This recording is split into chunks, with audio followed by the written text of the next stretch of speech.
नमस्कार, आप देख रहे हैं क्लीन न्यूज यूपी और मैं हूं आपके साथ नेहा परिहार। वक्त तो चला है उत्तर प्रदेश से जुड़ी कुछ खास खबरों का। खबरों से अपडेटेड रहने के लिए वीडियो को अंत तक जरूर देखें।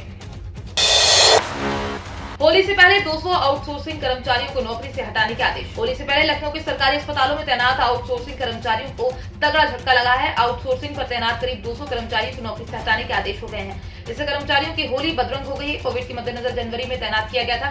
कोरोना की तीसरी लहर पर काबू पाने के लिए लोक बंधु झलकारी बाई लोहिया सीएमओ के अधीन आउटसोर्सिंग पर कर्मचारियों की तैनाती की गई थी। इसमें लैब टेक्नीशियन व दूसरे संवर्ग के कर्मचारी शामिल हैं। अब कोरोना का प्रकोप कम हो रहा है, ऐसे में इन कर्मचारियों को हटाने का आदेश दिया गया है।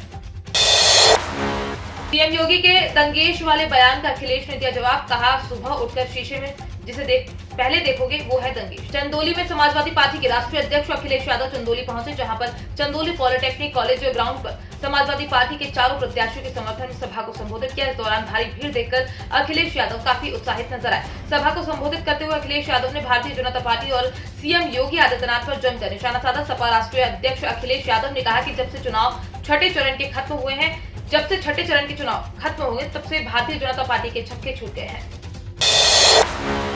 अमृत महोत्सव के चलते मनेगा महिला दिवस। अंतर्राष्ट्रीय महिला दिवस इस बार आजादी के अमृत महोत्सव के तहत मनाया जाएगा। इसके उपलक्ष्य में 5 से 11 मार्च तक जनपद स्तर पर विविध कार्यक्रम आयोजित किए जाएंगे। सामाजिक आर्थिक विकास के लिए उल्लेखनीय कार्य करने वाली महिलाएं सम्मानित की जाएंगी। महिला सशक्तिकरण के कार्यों का सोशल मीडिया कैंपेन के जरिए व्यापक प्रचार प्रसार किया।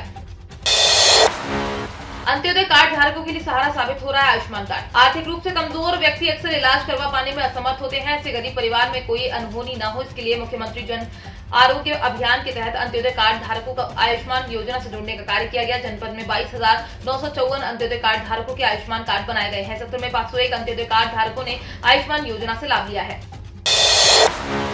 विहिप का 17 अप्रैल को राम उत्सव, भागवत के आने पर फैसला 12 को। विश्व हिंदू परिषद 17 अप्रैल को राम उत्सव कार्यक्रम रेलवे ग्राउंड निराला नगर में मनाएगा। इस कार्यक्रम में विहिप कानपुर प्रांत के अधीन आने वाले 21 जिलों की लगभग 4,400 बस्तियों से एक व्यक्ति राम के वेश में कार्यक्रम स्थल पर पहुंचेगा। इस कार्यक्रम में संघ प्रमुख मोहन भागवत को आमंत्रित किया गया है। इस पर 12 मार्च को मुहर लगेगी। विश्व हिंदू परिषद ने सीएम योगी आदित्यनाथ को भी आमंत्रित किया है। विहिप के कानपुर प्रांत स्तर पर कार्यक्रम को लेकर तैयारियां शुरू कर दी गई है। इसके पीछे मंशा है कि विश्व हिंदू परिषद के बैनर तले चलने वाले सेवा कार्य बस्तियों तक पहुंचे।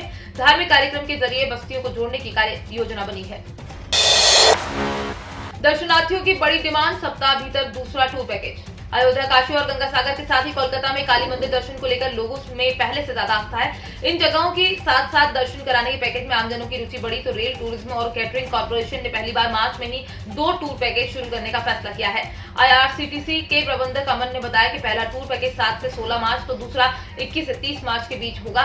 9 दिन 10 रातों के टूर पैकेज में 9,450 रुपए प्रति यात्री भाड़ा है। इसमें कानपुर, लखनऊ, उन्नाव, बाराबंकी एवं रायबरेली क्षेत्र के यात्रियों का भारत दर्शन ट्रेन को लेकर उत्साह अधिक है।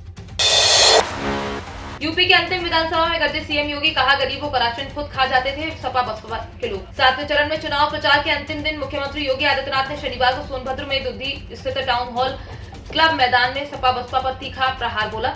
कोरोना काल में मुफ्त राशन, मुफ्त वैक्सीन की याद दिलाते हुए कहा कि सपा बसपा की सरकार होती तो ये वैक्सीन बाजारों में ब्लैक हो जाती। गरीबों, आदिवासियों का राशन ये लोग खुद खा जाते हैं। बहन जी की हाथी का तो पेट इतना बड़ा है कि उसके लिए पूरे प्रदेश का राशन ही कम पड़ जाता था। उन्होंने दूधी के समय विकास के भाजपा को जिताने की अपील की।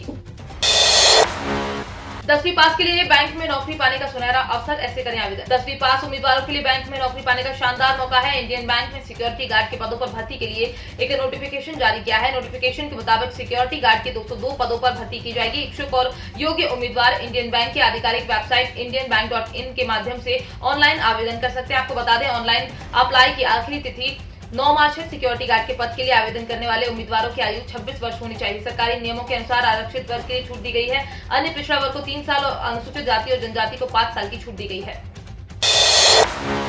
मनोवैज्ञानिक में शिक्षक भर्ती के लिए इंटरव्यू 8 से। इलाहाबाद विश्वविद्यालय में शिक्षकों के रिक्त पद पर भर्ती के लिए साक्षात्कार प्रक्रिया शुरू हो गई है। मनोविज्ञान विभाग में असिस्टेंट प्रोफेसर पद के लिए 8 व 9 मार्च को इंटरव्यू होगा। इसके लिए वेबसाइट पर शनिवार कट ऑफ जारी किया गया है। 3 और 4 मार्च को सांख्यिकी विषय में एसोसिएट और असिस्टेंट प्रोफेसर पद के लिए इंटरव्यू आयोजित किया जा चुका है। इससे पहले 22 दिसंबर को व्यवहार और संज्ञानात्मक विज्ञान केंद्र यानी CBS में असिस्टेंट और एसोसिएट प्रोफेसर पदों के लिए इंटरव्यू हो चुका है। इस विश्वविद्यालय में असिस्टेंट प्रोफेसर, एसोसिएट प्रोफेसर और प्रोफेसर के 596 पदों पर भर्ती के लिए पिछले साल अक्टूबर-नवंबर में आवेदन लिए गए थे। शिक्षक भर्ती में 47 विषयों में असिस्टेंट प्रोफेसर के 356, 40 विषयों में एसोसिएट प्रोफेसर के 170 और 36 विषयों में प्रोफेसर के 70 पद शामिल हैं। यूपी का सबसे ऊंचा हाइड्रोलिक प्लेटफॉर्म खरीदेगा नोएडा। यूपी का सबसे ऊंचा आग बुझाने का hydraulic platform Noida, greater Noida और यमुना विकास प्राधिकरण मिलकर खरीदेंगे। इसकी ऊंचाई 72 मीटर होगी। इसके लिए तीनों प्राधिकरण 6-6 करोड़ रुपए खर्च करेंगे। चेयरमैन के साथ हुई बैठक में इस पर भी चर्चा की गई। अब तक यूपी में सबसे ऊंचा प्लेटफॉर्म 42 मीटर का है।